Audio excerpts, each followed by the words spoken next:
Glória a Deus. A graça e a paz a todos. Amém? Aleluia. Que bom estarmos diante da presença de Deus. Que bom ouvir testemunhos que edificam nossas vidas. Que bom nós termos a oportunidade, a chance, o privilégio de poder, com liberdade, adorar ao nome do Senhor. Com a nossa vida, canções dos nossos lábios. Isso é um prazer imenso, viu, gente? E é um privilégio muito grande. E nós precisamos estar muito atentos a esta oportunidade que o Senhor tem nos dado dia após dia. Aleluia. Quero compartilhar a palavra de Deus ao seu coração.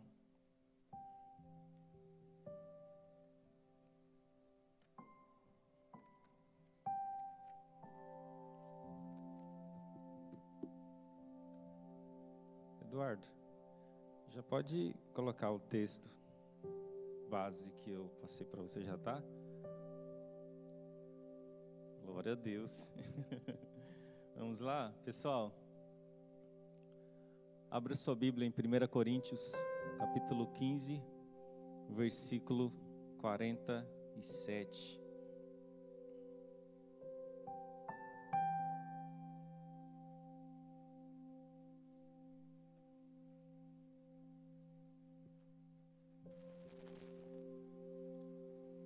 Coríntios,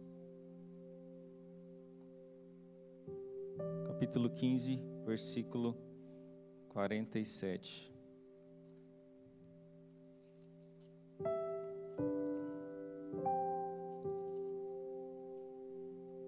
Quem achou diz amém. Diz assim a palavra do Senhor: pois assim, na verdade o versículo 45, né? Isso. Vamos lá? Diz assim a palavra do Senhor: pois assim está escrito: o primeiro homem, Adão, se tornou um ser vivente, mas o último Adão é espírito vivificante. O que vem primeiro não é o espiritual, e sim o natural. Depois vem o espiritual. O primeiro homem formado do pó da terra é terreno, e o segundo homem é do céu. Amém? Somente até aí. Pode assentar.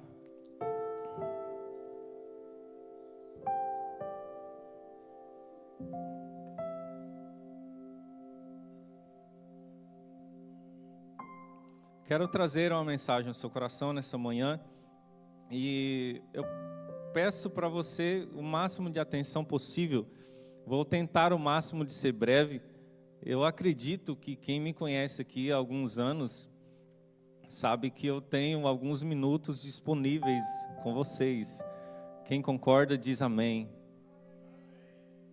Nossa, que amém fraco, gente. Quero dizer que costumo não demorar muito nas mensagens, então eu tenho alguns minutos a ver com vocês. Em nome de Jesus. E eu quero que você esteja atento à palavra nesta manhã. Eu irei trazer uma mensagem que sempre tive vontade de fazer um resumo geral da vida do homem, do ser humano. E para a glória de Deus eu consegui, fazendo pesquisas, trazer esse resumo para vocês. Eu quero que vocês tenham o máximo de atenção. O tema dessa mensagem, diga comigo, do primeiro ao último Adão. Quem foi o primeiro? Aquele que foi criado por Deus, o Adão.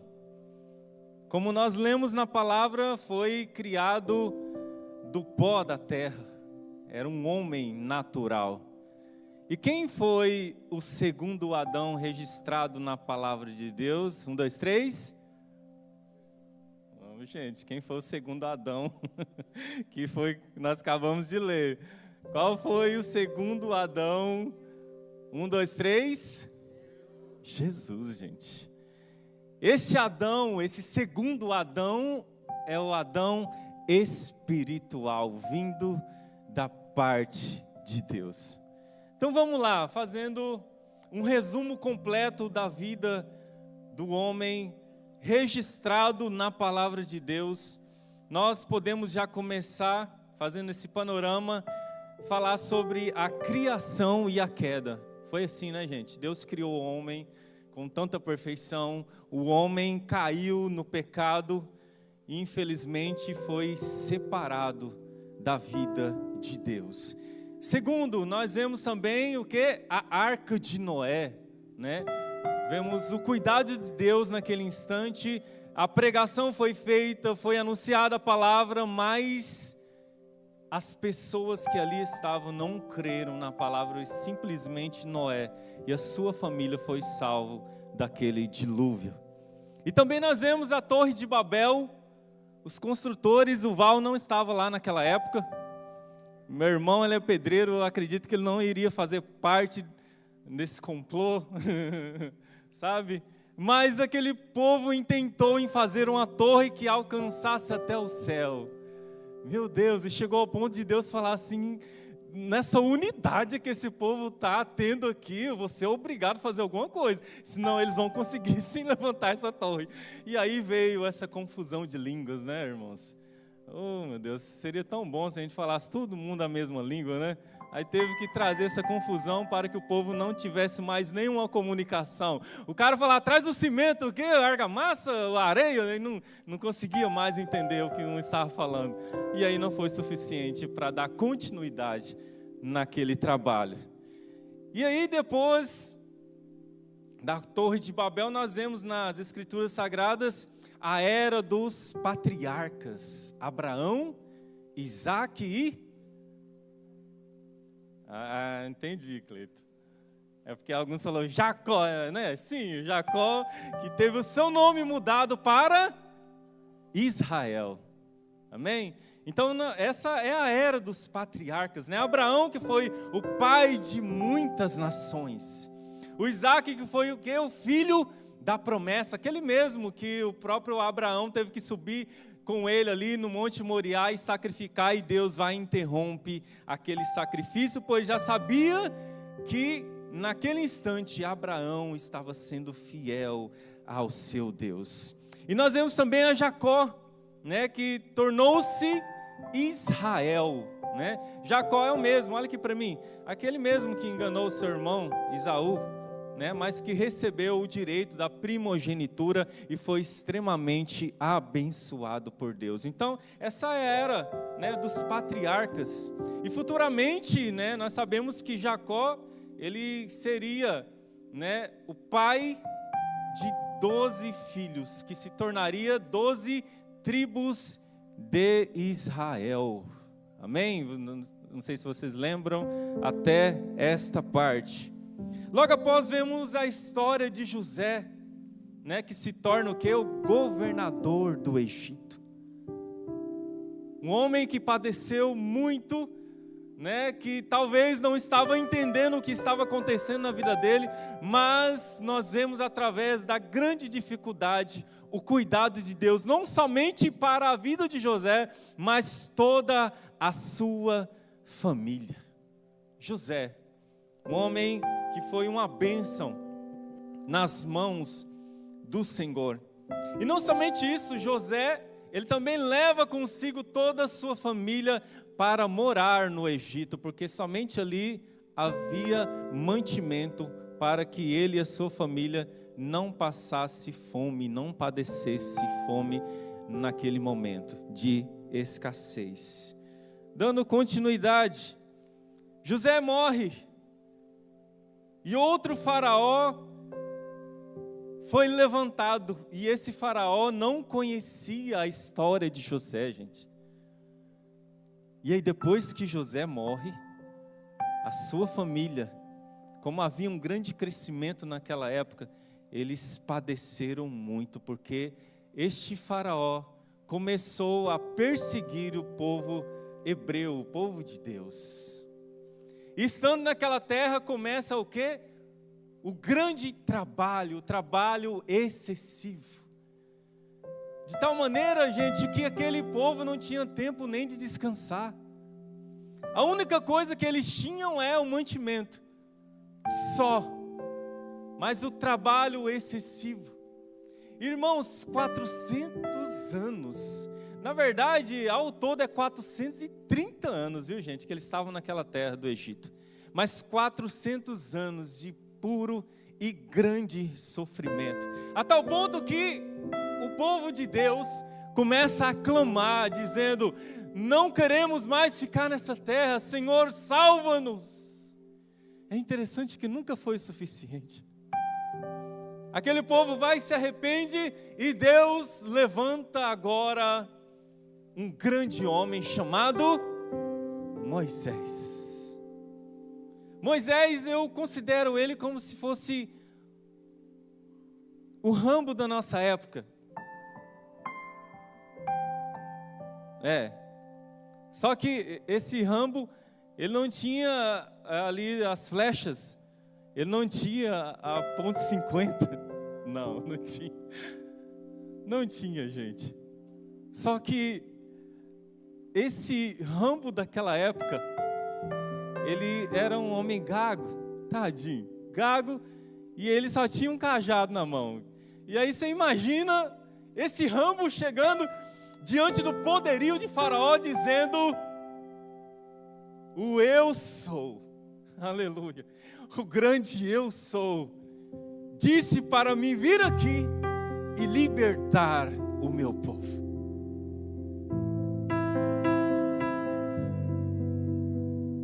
Havia grande perseguição nessa época. Inclusive, Moisés haveria de ser morto. E só não foi porque já havia um propósito de Deus estabelecido. E ele ali na beira daquele rio é salvo. Mas mesmo estando naquela terra, sendo considerado filho da filha de Faraó, ele não quis permanecer naquele lugar. E ele se tornou, aleluia, o libertador do seu povo. Aleluia, glória a Deus. E assim Moisés fez, com mão forte, com mão de Deus, com a mão de Deus, ele liberta aquele povo das mãos de Faraó. Glória a Deus. Aleluia. E aí depois Moisés morre, e quem se levanta? Josué, aquele que sempre estava próximo de Moisés. Eu não sei se é uma coisa muito boa a gente estar perto de muitos líderes, de grandes líderes, porque é bem provável que você se torne um depois. Fica a dica. Você vai aprender muito, mas bem provável que você também vai ser levantado para estar à frente. Aleluia. Josué sempre estava do lado do seu grande mestre, da sua maior referência. Eu gosto sempre de falar isso, que teve uma vez, né, que Deus estava falando ali literalmente com Moisés. Ele vinha, Moisés, viu? Deus vinha na nuvem e ficava ali, pairava na frente da tenda de Moisés. É como se Deus, se pudesse, né, gente, bater ali: Moisés, vem aqui um pouquinho, quero falar com você. Gente, que coisa linda. Sabe o que é interessante? Que daí o Josué, toda vez que Deus ia falar com Moisés, ele ia abrir a tenda dele também e ficar lá, assim, na espreita. Olha ali, Deus falando com o meu chefe. E ele gostava demais, porque ele sempre estava querendo estar perto de pessoas que pudessem trazer algum benefício para ele. E assim Josué foi levantado. Moisés morreu, não entrou na terra prometida. Josué é levantado. Tem muitos problemas que passou com aquele povo. Misericórdia, gente. Mas ele conseguiu fazer com que aquele povo entrasse na terra prometida. Vamos ler esse texto aqui, ó, gente. Olha que texto lindo. Números 14, versículo 30. Nós sabemos que Deus, ele é misericordioso, amoroso, mas também é juízo, viu, gente? Vocês não entrarão na terra na qual jurei que os faria habitar, com exceção de Caleb, filho de Jefoné, e Josué, filho de Num. Próximo. Mas os seus filhos, olha só, gente, presta atenção. Mas os seus filhos, dos quais vocês dizem que serão por presa, esses eu farei entrar nela. e eles conhecerão a terra que vocês desprezaram. Gente, vou desenhar aqui. Eu tenho os meus pais. E aí talvez meus pais estavam ali, desobedeceram, murmuravam contra Deus, não creram na promessa. E aí de repente Deus diz, olha, os seus pais não entrarão, somente você que é de 20 anos para baixo, que era a regra que Jesus deixou, que Deus deixou naquela época. E aí como se eu entrasse na terra prometida, que manava leite e mel, todas as coisas boas aconteciam naquela terra, gente. E aí eu lembrasse dos meus pais e dizer, se os meus pais não tivessem desobedecido, se os meus pais não tivessem murmurado contra Deus, olha que terra tão boa. E é assim que Deus fez, gente. Todos aqueles de 20 anos para cima morreram no deserto. Somente de 20 anos para cima, Josué e Caleb. Infelizmente. Vamos lá, dando continuidade. Aí depois Josué, ele sim, foi muito sábio de estar perto de Moisés, só que ele não deixou um outro líder, ele não conseguiu fazer um outro líder. Sendo assim, começou a era, diga comigo, a era dos juízes. E aí começou a reger aquele povo, né? De tal forma que eu quero aqui destacar para vocês, primeiramente, eram 12 juízes ao todo. Mas eu quero destacar aqui para vocês Débora, Gideão, Sansão e Samuel, que foram os principais juízes daquela época. Só que não foi o suficiente. Aquele povo continuava tendo problema e eles começavam a olhar a referência de outros povos que tinham um rei. Alguém definido para que pudesse reger eles, somente um rei eles queriam. E aí eles pedem e clamam por um rei. E aí eles desprezam a Deus e a Samuel, que estava à frente daquele trabalho naquela época, gente. E aí Deus vai e levanta um rei. Qual é o nome do primeiro rei? Saul. O primeiro rei levantado sobre Israel. E aí nós vemos também que nessa época, nessa mesma era, né, nós sabemos que existe a era da monarquia, onde é levantado reis. Saul, primeiro rei, Davi e Salomão. Ao todo, gente, foram 43 reis que estiveram à frente do povo de Judá e do povo de Jerusalém.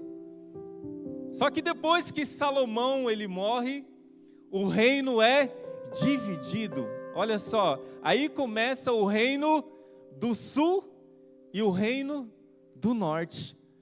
Aquele povo era tão ruim que eles não conseguiram mais ficar unidos, eles tiveram que separar. Então 10 tribos, lembra lá dos filhos de Jacó, as 12 tribos, elas se dividiram e começaram 12 tribos, dentre elas 10, e a outra foi tomada por 2 tribos. O reino do norte era chamado de Israel, que eram tomados por 10 tribos. E o reino do sul, que era Judá, 2 tribos. É interessante, vocês lembram da história lá da mulher samaritana? Você lembra que ela chegou a falar assim, né? Por que você, sendo judeu, pede para mim a água que sou samaritana? Aí a Bíblia é bem clara, fala assim, porque os judeus não se davam com os samaritanos. E é bem isso, gente, sabe por quê? Porque a capital de Israel era Samaria. E a capital de Judá era o quê? Judéia. Então é por isso que os samaritanos não se davam com os judeus, porque haviam quebrado aquela aliança, viu, gente? Isso também é muito interessante. Em 722 a.C., o reino do norte é tomado pelos assírios. E em 586 a.C., o reino do sul é levado cativo pela Babilônia. Aí que entra aquela parte, gente, dos 70 anos do cativeiro. Vocês se lembram dessa parte? 70 anos em que o povo foi levado cativo pela Babilônia. Aleluia, Jesus. Glória a Deus. Nessa época ficam cativos 70 anos e também o templo é destruído. Nessa mesma época, o templo é destruído.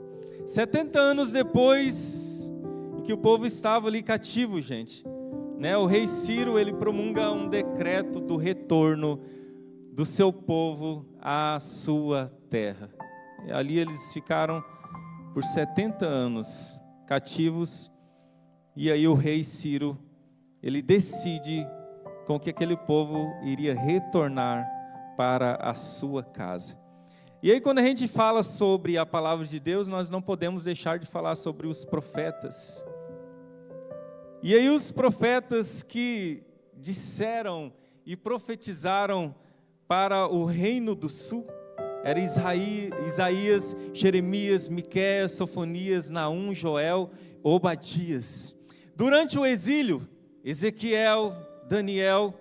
Depois do exílio, Ageu, Zacarias e Malaquias. Esses profetas em todo o tempo estavam regendo e sendo a boca de Deus para aquele povo. Aleluia. Não sei se vocês entenderam o resumo, mas responda para mim. Teve alguma transformação na vida deste povo? Mediante toda essa história, todo esse resumo, todos os profetas, todos aqueles que foram levantados, houve uma conversão genuína neste povo, gente? Eu tenho certeza que a sua resposta será não. Infelizmente não houve uma mudança. E nós vemos aqui no resumo total, diga assim comigo: criação, queda, promessa, libertação, reino, prisão e retorno. Todo esse ciclo não foi o suficiente. Porque tudo aquilo que o homem fazia não era suficiente. O sacrifício que os homens faziam naquela época, o sumo sacerdote, não era o suficiente para remir o povo. Gente, tudo aquilo que eles faziam era só por um certo tempo em que aquele pecado, entre aspas, era tirado no meio do povo. E o povo começava a ter algum tipo de chance de ser íntimo para com Deus, mas nunca era o suficiente. E agora o que fazer? Olha aqui para mim. Vamos caminhar para o fim. De repente, mediante a tudo isso, essa inconstância do povo, e Deus, sabendo que daquela forma o povo, eles nunca conseguiriam ser remidos para sempre, o próprio Deus, Ele olha para si mesmo e arranca uma parte dele. Vamos desenhar aqui como se Deus dissesse: agora é a minha vez. Tentei de tudo, mas não foi suficiente. Agora é a minha vez. Nunca houve um plano B. É como se Deus dissesse: agora é a vez do plano A. Ou melhor dizendo, do único plano. E o próprio Deus, Ele tira a sua coroa. Ele se desfaz das suas vestes de rei. E Ele se encarna. Desce até aqui. E experimenta tudo aquilo que nós passamos. E a inconstância que havia no nosso coração.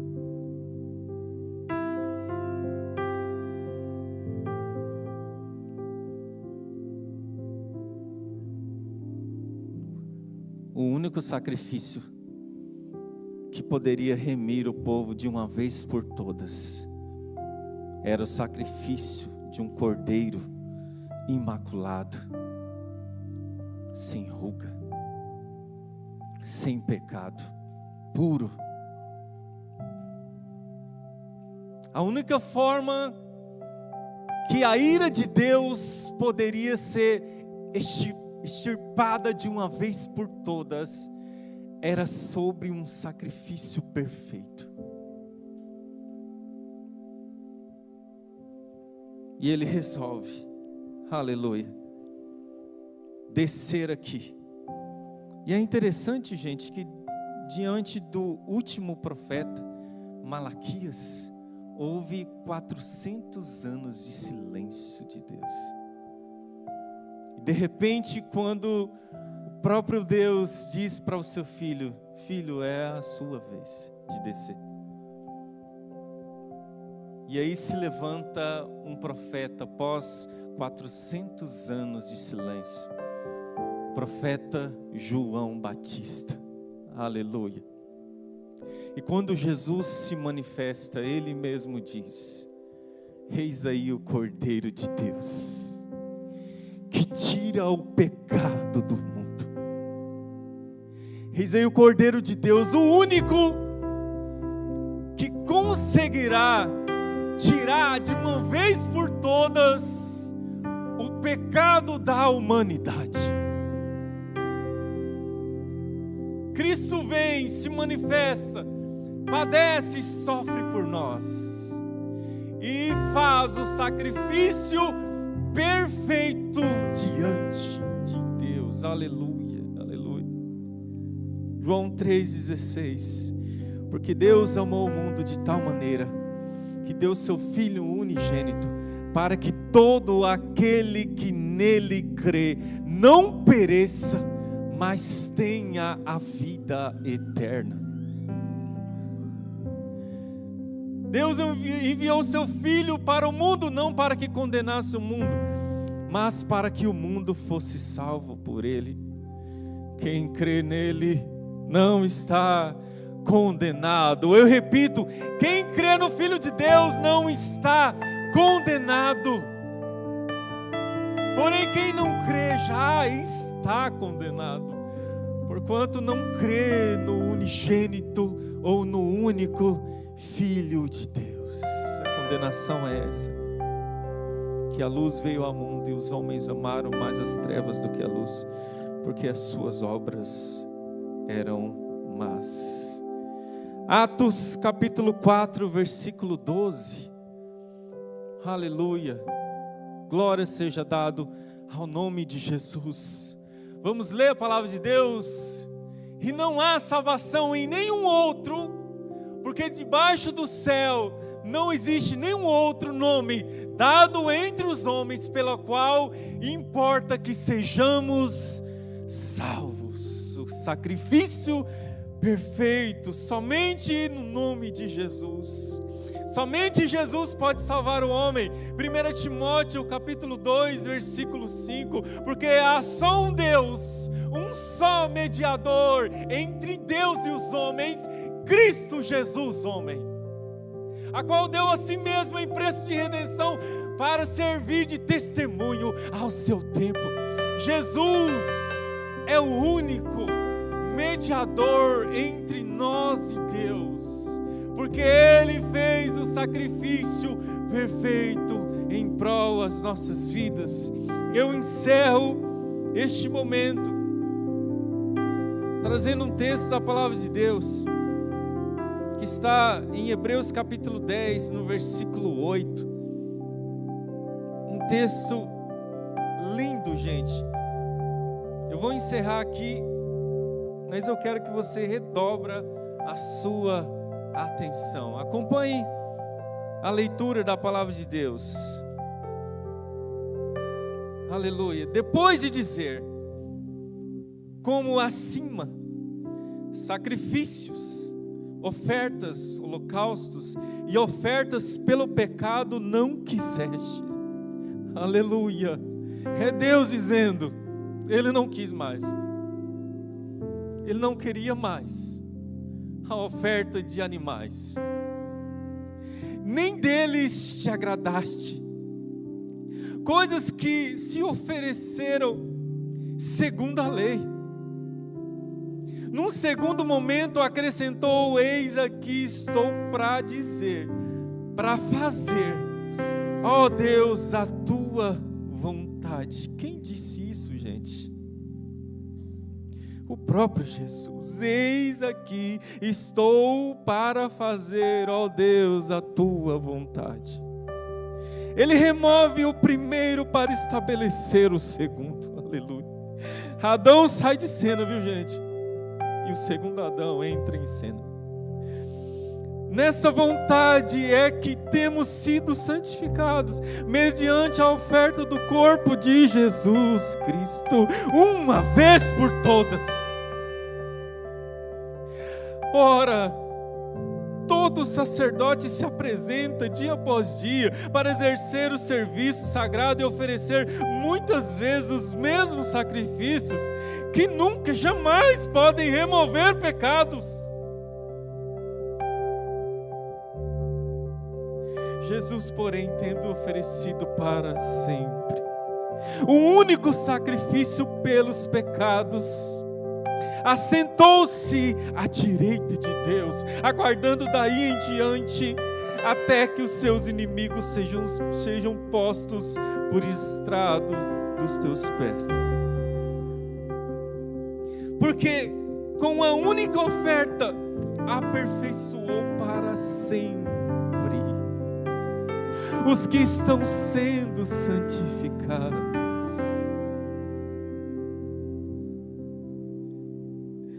Aleluia, Jesus. Quem está sendo santificado? Somos nós. Porque com a única oferta aperfeiçoou para sempre os que estão sendo santificados. E disto nos dá testemunho também o Espírito Santo. Porque após ter dito, esta é a aliança que farei com eles, depois daqueles dias, diz o Senhor, imprimirei as minhas leis no coração deles, e a inscreverei sobre a sua mente. Acrescenta, também os seus pecados, também dos seus pecados e das suas iniquidades jamais me lembrarei. Aleluia. Ora, onde há remissão de pecados, não existe mais necessidade de sacrifício pelo pecado. Aleluia. Jesus morreu, padeceu, sofreu em nosso lugar, pagou o preço que era impagável para nós e removeu de uma vez por todas os nossos pecados. Agora já não resta mais sacrifício pelos pecados, porque somente Cristo foi o sacrifício perfeito e agradável a Deus. Aleluia. Agora só nos resta ser gratos a Cristo. Agora só nos resta dizer obrigado, Cristo. No dia que nós começarmos a dizer, eu tenho razão, eu faço isso, eu faço aquilo, eu sou muito bom naquilo que faço, eu mereço o maior reconhecimento, falaram mal de mim, pisaram na bola comigo, por isso agora eu vou me afastar. Irmãos, quando nós olhamos para Cristo e o sacrifício perfeito, gente, não há mais razão em nós, porque nós somos imperfeitos, nunca conseguiremos fazer aquilo que realmente agrada a Deus. Somente um conseguiu, somente um veio aqui e sofreu tudo aquilo que nós poderíamos sofrer, e nunca negou a vontade do seu Pai. Agora nós, irmãos, quantas vezes nós estamos nos cantos, murmurando, reclamando da vida, reclamando das coisas que acontecem, porque nós não queremos passar por nenhum tipo de dificuldade. Quantas vezes colocamos Deus na parede: ó Deus, se o Senhor não fizer isso, eu não vou mais te seguir. E eu quero dizer para você, irmãos, se eu e você fizermos isso, Jesus ele vai dizer para mim e para você: fique à vontade.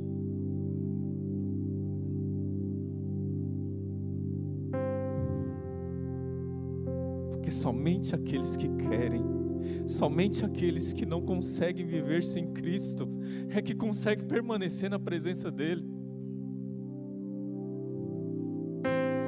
Eu estava aqui na oração, eu acho que foi quarta-feira, e no momento que os pastores se reuniram aqui para orar, a pastora Eliette falou algo que ficou marcado na minha mente.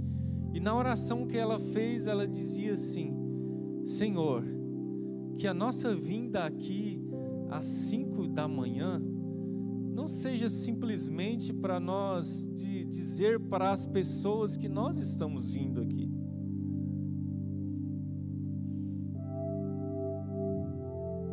Mas é porque nós dependemos do Senhor. E isso ficou marcado na minha mente, gente. Porque na verdade é isso. Só vem, só participa, só permanece quem entende que não consegue viver sem Cristo. Irmãos, a gente pode até tentar. Nós somos selados. Não consegue. O cristão verdadeiro não consegue viver sem Cristo, gente. Até porque o cristão, o significado é pequenos cristos. A identidade, a Kelly trouxe uma palavra poderosa ontem, é a identidade nossa. Agora, gente, nós entendemos nesse resumo da palavra, tantas coisas foi passado ali, desde a queda do homem, e aí Deus tentando restaurar o homem ao arrependimento, e o homem, gente, infelizmente só decepcionava a Deus. Chegou o ponto, gente, está escrito isso na palavra de Deus. Ele falou assim: até quando eu conseguirei com os meus ouvidos ouvir a murmuração deste povo? Deus, ele deixou escrito na sua palavra falando essa frase: eu não aguento mais.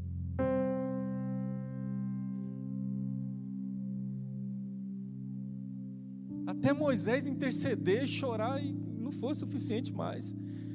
E aí Cristo veio e fez o sacrifício perfeito, agradável a Deus, e tirou de uma vez por todas o pecado que nos condenava ao inferno. Fique de pé em nome de Jesus.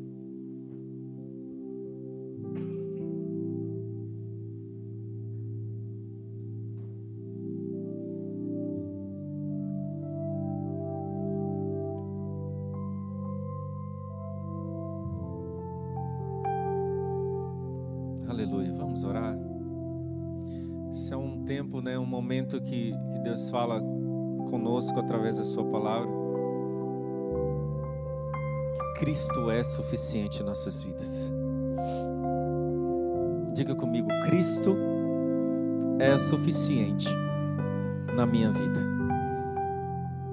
Todos os momentos vamos olhar para Cristo e seu sacrifício. Gente, Deus se encarnou, Ele sentiu a dor que você sente.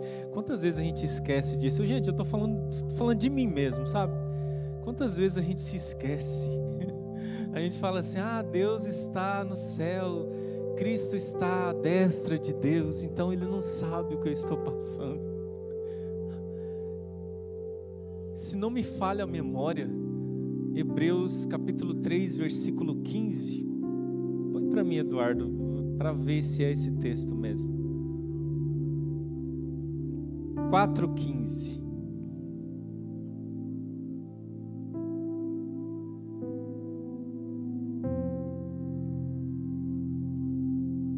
Olha só, gente.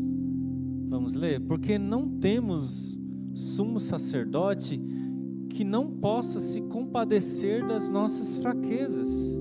Quem é o sumo sacerdote, gente? Jesus.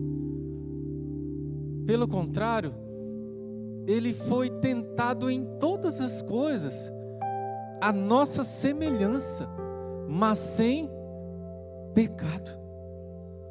Como a gente pode dizer que Cristo não sabe o que nós estamos passando?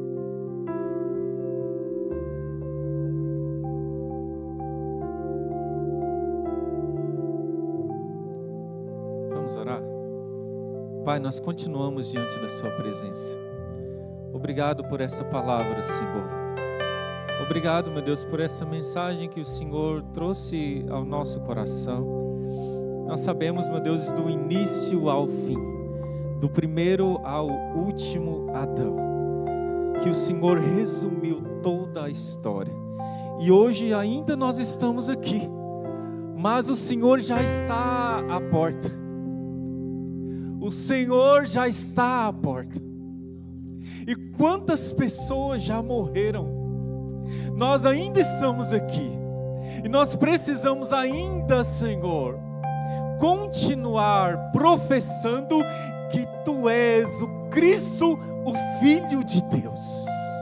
Que Tu és o Deus que nos ama. Continuar confessando com os nossos lábios que nós somos totalmente dependentes do Senhor. E dizer que tudo aquilo que foi feito na velha aliança não foi o suficiente para nos remir, mas veio aquele perfeito, o Cristo perfeito, que fez o sacrifício perfeito, que tirou e arrancou e condenou o pecado na carne através do perfeito sacrifício, a qual o Senhor mesmo se fez pecado por nós. Obrigado, Cristo. Tira toda a razão que há em nós, por favor. Tira de nós, tira, Senhor. Eu te peço nesta manhã, em nome de Jesus, que tudo aquilo que nós achamos, tira, meu Deus, nós do nosso achismo, de achar, meu Deus, que nós podemos fazer sozinhos, de achar que nós somos alguém sem o Senhor. Meu Deus, que haja essa dependência total, exclusiva para o Senhor. Meu Deus, em nome de Jesus, que todo momento da nossa vida, quando esse sentimento querer tomar conta do nosso coração, que possamos nos lembrar daquilo que o Senhor fez para nós. E Senhor, eu entrego totalmente a Ti. Oh, Senhor, eu entrego.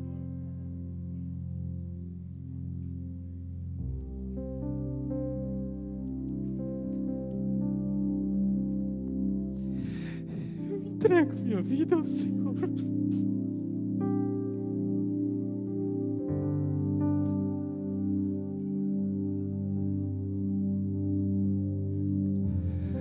Longe de mim, Deus, longe de mim, Deus, tomar a sua glória. Longe de mim, Deus, achar que sou alguma coisa. Meu Deus, tira de mim toda a razão, meu Pai. Diante de Ti eu não sou nada. Tudo aquilo que eu passo, tudo aquilo que eu tenho que passar é nada diante do que o Senhor fez por mim. Me ajuda a esperar pelo Senhor. Ajuda, meu Deus, o nós, enquanto povo de Deus, esperar pelo Senhor. Meu Deus, o Senhor está nos assistindo. Nos ajuda a crer que o Senhor em todo tempo, em todo momento está nos assistindo. E no momento certo o Senhor irá operar fazer aquilo que é necessário. Ajude-nos. Ajude-nos. O silêncio do Senhor não significa a ausência do Senhor.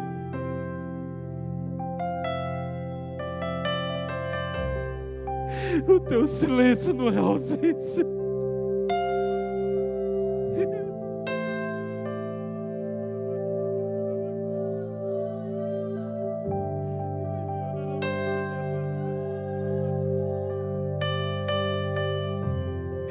Desde o início, o Senhor já estava provendo para nós uma saída. E assim será em toda a nossa vida enquanto nós estivermos aqui nessa terra. O Senhor tem cuidado de nós.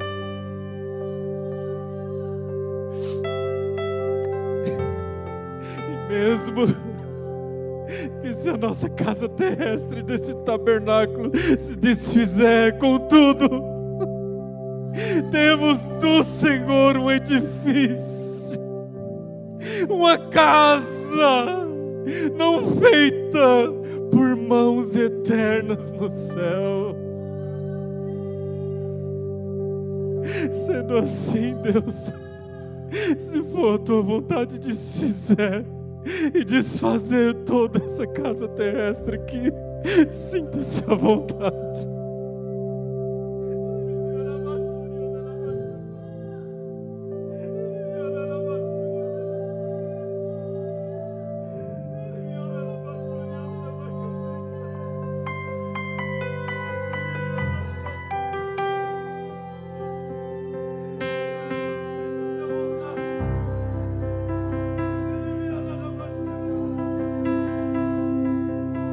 Sinta-se à vontade, Senhor.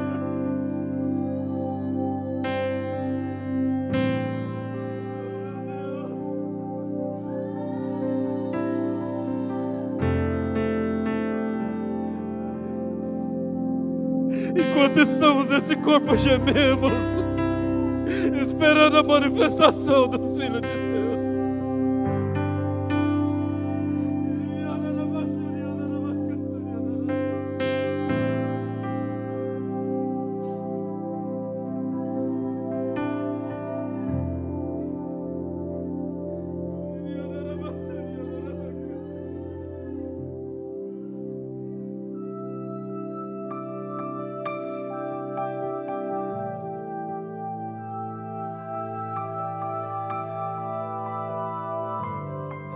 A criatura geme pela manifestação do Senhor.